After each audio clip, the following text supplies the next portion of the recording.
Bueno, vamos a ver en esta clase lo que es el DMA, que el DMA es una técnica de transferencia de información entre periféricos y memoria, o entre dos espacios distintos de memoria. Esta tarea se puede realizar, o sea, la podemos completar sin utilizar el procesador. Entonces, el procesador, la única tarea que termina realizando es configurar y controlar al DMA y enviar el comando de inicio de transferencia. Durante el proceso de transferencia, el procesador no se ve involucrado y esto le permite realizar otras tareas. De esa forma liberamos al procesador de estar controlando y transfiriendo información. Acá tendríamos dos esquemas, uno sin utilizar DMA y uno utilizando DMA. Como pueden ver, en el primer caso, sin utilizar DMA, el procesador tiene que leer los datos del periférico y luego escribirlos en la memoria, o viceversa, leer los datos en la memoria y luego escribirlos en el periférico. En el caso en el que utilizamos DMA, ahí sí podemos, el módulo DMA se encarga de la comunicación entre el periférico y la memoria. De esa forma el periférico podría estar realizando alguna medición o recibiendo algún dato de un si es un periférico de comunicación, y esa información podría pasarse directamente a memoria a través del DMA, del módulo DMA. DMA significa acceso directo a memoria, del inglés, Direct Memory Access. Bueno, vamos a ver algunas ventajas. En el caso de periféricos lentos, el DMA libera al procesador de estar esperando la información. En el caso de los periféricos rápidos, el DMA mejora la transferencia de información, ya que los accesos a memorias toman lugar sin involucrar al procesador. Y por último, en el caso de los periféricos de mucha velocidad, muy alta velocidad, el DMA puede ayudar bajando la frecuencia en la que se van a producir interrupciones. De esa forma tratamos de evitar que el procesador se cargue de tareas repetitivas o triviales. Utilizando el módulo DMA también es posible que los periféricos no deban o no necesiten tener memoria propia. Entonces, en el caso, por ejemplo, un periférico de comunicación que podría tener un buffer de entrada, directamente podríamos evitar ese buffer y almacenar esos datos de forma directa en memoria a través del DMA. Esto nos va a permitir reducir costos y mejorar la eficiencia energética, porque también el procesador, al estar el procesador teniendo que realizar las transferencias, nos lleva a un consumo mayor de energía. Bueno, vamos a ver qué es el AMBA y qué es el DMA. Advanced Microcontroller Bus Architecture, eso es lo que significa AMBA, es en realidad una arquitectura diseñada por la empresa ARM, la misma que diseñó los procesadores Cortex, y se terminó convirtiendo en un estándar abierto de comunicación on chip. Entonces los fabricantes de microcontroladores suelen utilizar el AMBA para establecer los buses que van a tener sus microcontroladores. Fue introducido por ARM en el 96 y luego el AMBA 2.0 en el 1999. La arquitectura especifica, especifica la arquitectura y el protocolo de comunicación de tres buses distintos: el Advanced High Performance Bus o AHB, el Advanced System Bus o ASB y el Advanced Peripheral Bus o APB. AMBA desarrolla un modelo de comunicación tipo maestro-esclavo, en el que solo un maestro puede controlar el bus e iniciar las transferencias de información. En el caso, de los buses AHB y ASB, vamos a ver que los dos permiten múltiples maestros también. Bueno, básicamente estos dos buses son la columna vertebral del sistema de buses.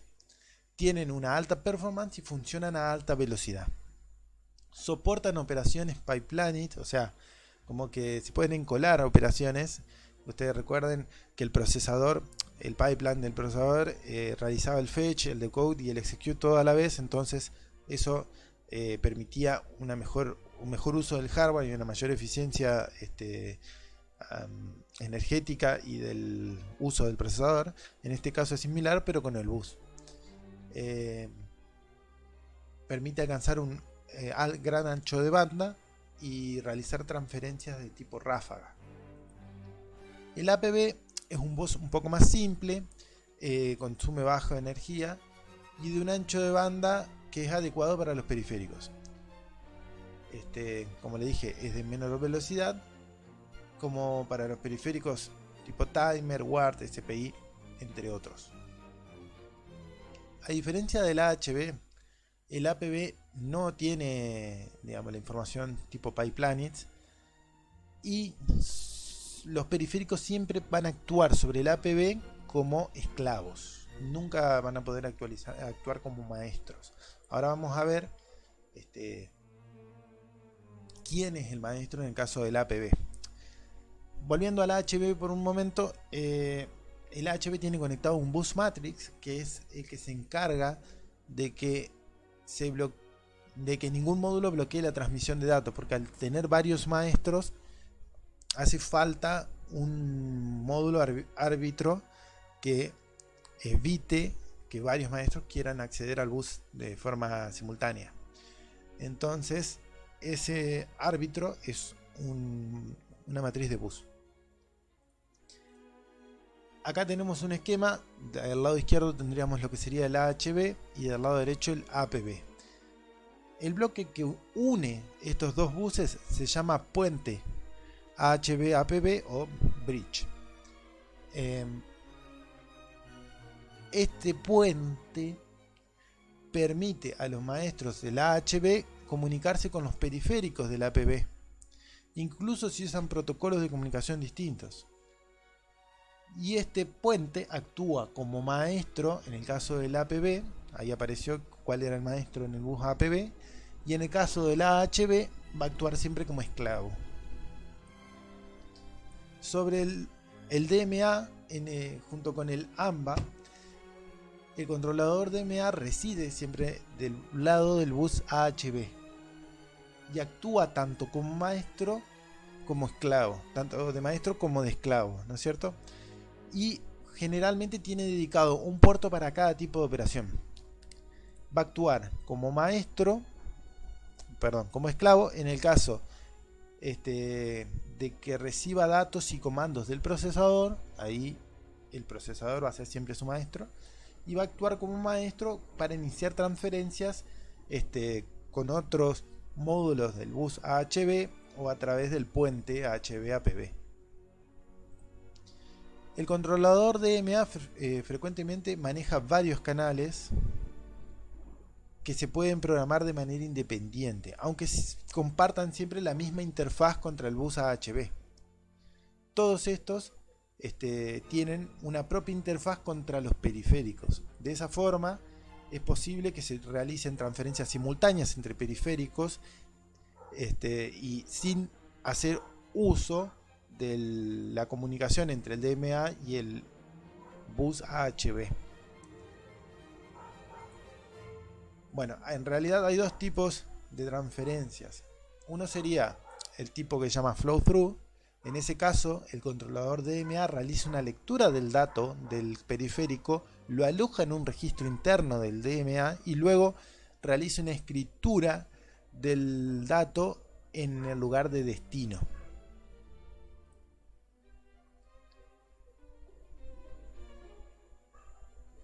Flow through, en ese caso, el controlador DMA realiza una lectura del dato y lo aloja en un registro interno del módulo DMA y luego realiza una escritura del mismo en el lugar de destino, ¿no es cierto? Y el otro tipo de transferencia es flyby. En este caso, la transferencia tipo flyby requiere solo de una transferencia de bus. Acá el DMA actúa como intermediario, pero la información no pasa por ningún registro del DMA, sino que es transferida de forma directa desde el origen al destino. Acá tenemos un esquema. En el caso del flow through, el periférico, supongamos, escribe en el registro del DMA, y del DMA de ese registro pasa a la memoria. Y en el caso del flyby, el periférico y memoria se escribe de forma directa, ¿no es cierto? El DMA actúa como árbitro nomás. La diferencia entre estos dos, bueno, es que el flyby es mucho más eficiente. El flow through, bueno, requiere de más tiempo y más energía porque tiene que pasar la información a través de un registro dentro del DMA, pero nos permite que el registro de origen y el registro de destino sean de distintos tamaños. O sea, puede ser de buffer en el que podamos juntar datos. Supongamos que leemos datos de 8 bits y tengamos que escribir en 16, entonces juntamos de a dos datos de 8 bits y escribimos en 16, o viceversa, juntamos datos de 32 y tenemos que escribir en 16, entonces dividimos en dos escrituras de bytes, de a 2 bytes.